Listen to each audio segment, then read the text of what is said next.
Segunda Epístola de Pedro, capítulo 1. Simão Pedro, servo e apóstolo de Jesus Cristo, aos que conosco alcançaram fé igualmente preciosa pela justiça do nosso Deus e Salvador Jesus Cristo. Graça e paz vos sejam multiplicadas pelo conhecimento de Deus e de Jesus, nosso Senhor, visto como seu divino poder nos deu tudo o que diz respeito à vida e piedade, pelo conhecimento daquele que nos chamou por sua glória e virtude, pelas quais ele nos tem dado grandíssimas e preciosas promessas, para que por elas fiqueis participantes da natureza divina, havendo escapado da corrupção, que, pela concupiscência, há no mundo. E vós também, pondo nisto mesmo toda a diligência, acrescentai à vossa fé a virtude, e a virtude, a ciência, e a ciência a temperança, e a temperança a paciência, e a paciência a piedade, e a piedade a fraternidade, e a fraternidade o amor.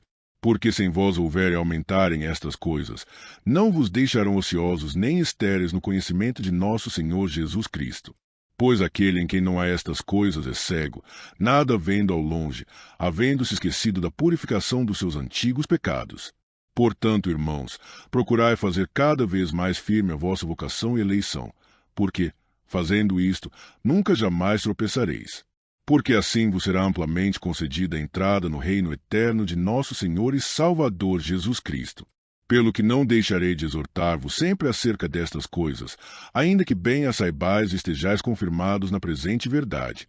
E tenho por justo, enquanto estiver neste tabernáculo, despertar-vos com admoestações, sabendo que brevemente hei de deixar este meu tabernáculo, como também nosso Senhor Jesus Cristo já mo tem revelado. Mas também eu procurarei, em toda ocasião, que depois da minha morte tenhais lembrança destas coisas.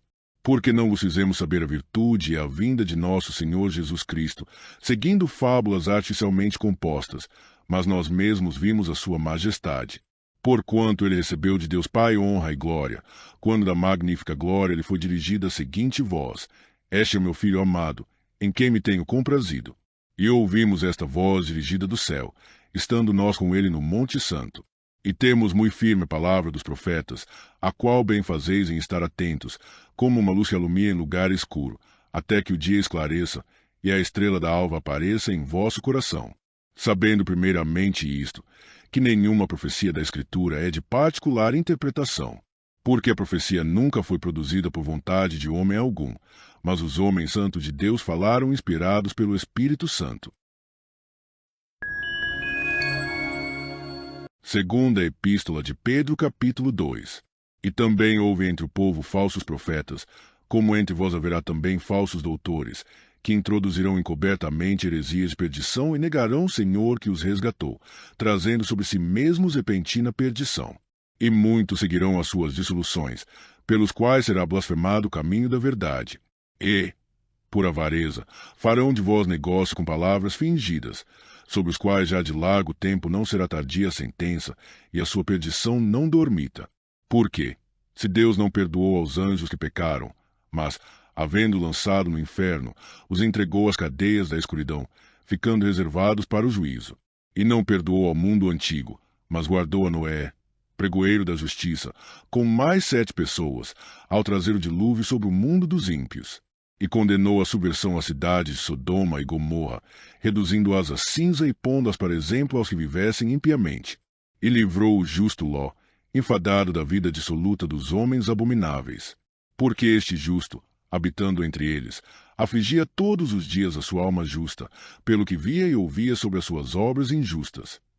Assim, sabe o Senhor livrar a tentação os piedosos e reservar os injustos para o dia de juízo, para serem castigados.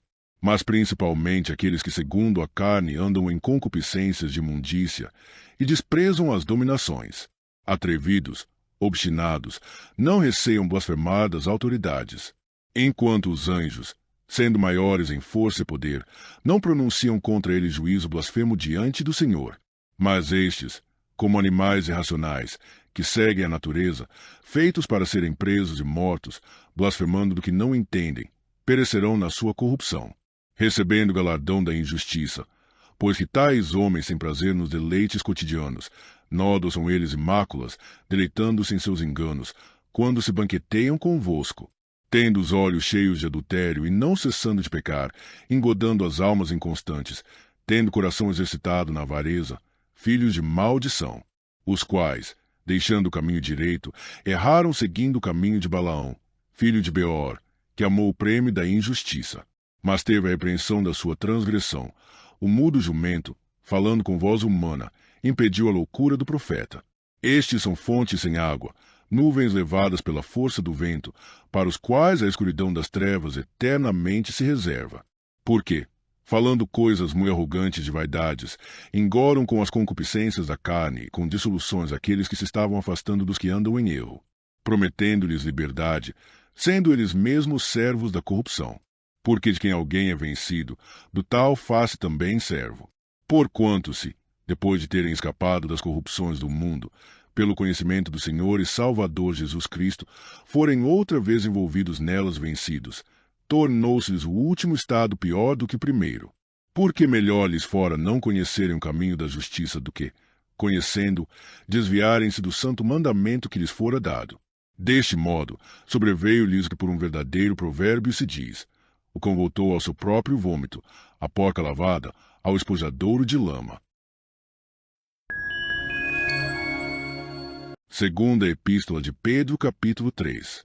Amados, escrevo-vos agora esta segunda carta, em ambas as quais desperto com exortação o vosso ânimo sincero, para que vos lembreis as palavras que primeiramente foram ditas pelos santos profetas, se do mandamento do Senhor e Salvador, mediante os vossos apóstolos.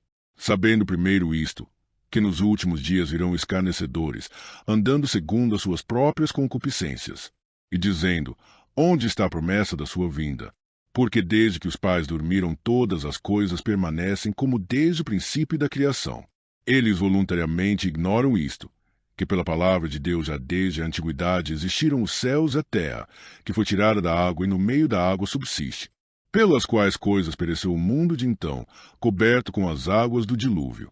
Mas os céus e a terra que agora existem pela mesma palavra se reservam como tesouro e se guardam para o fogo, até o dia do juízo e da perdição dos homens ímpios. Mas, amados, não ignoreis uma coisa, que um dia para o Senhor é como 1000 anos, e 1000 anos como um dia. O Senhor não retarda a sua promessa, ainda que alguns a tenham por tardia, mas é longânimo para convosco, não querendo que alguns se percam, senão que todos venham a arrepender-se. Mas o dia do Senhor virá como ladrão de noite, no qual os céus passarão com grande estrondo, e os elementos, ardendo, se desfarão, e a terra e as obras que nela se queimarão. Havendo, pois, de perecer todas estas coisas, que pessoas os convém serem santo trato e piedade, aguardando e apressando-vos para a vinda do dia de Deus, em que os céus, em fogo, se desfarão, e os elementos, ardendo, se fundirão, mas nós, segundo a sua promessa, aguardamos novos céus e nova terra, em que habita a justiça. Pelo que, amados, aguardando estas coisas, procurai que deles sejais achados imaculados e irrepreensíveis em paz. E tende por salvação a longanimidade de nosso Senhor, como também o nosso amado irmão Paulo vos escreveu, segundo a sabedoria que lhe foi dada. Falando disto, como em todas as suas epístolas, entre as quais há pontos difíceis de entender, que os indoutos inconstantes torcem igualmente as outras escrituras, para sua própria perdição. Vós, portanto, amados, sabendo isso de antemão, guardai-vos de que, pelo engano dos homens abomináveis, sejais juntamente arrebatados e descaiais da vossa firmeza. Antes, crescei na graça e conhecimento de nosso Senhor e Salvador Jesus Cristo. A ele seja dada a glória, assim agora como no dia da eternidade. Amém.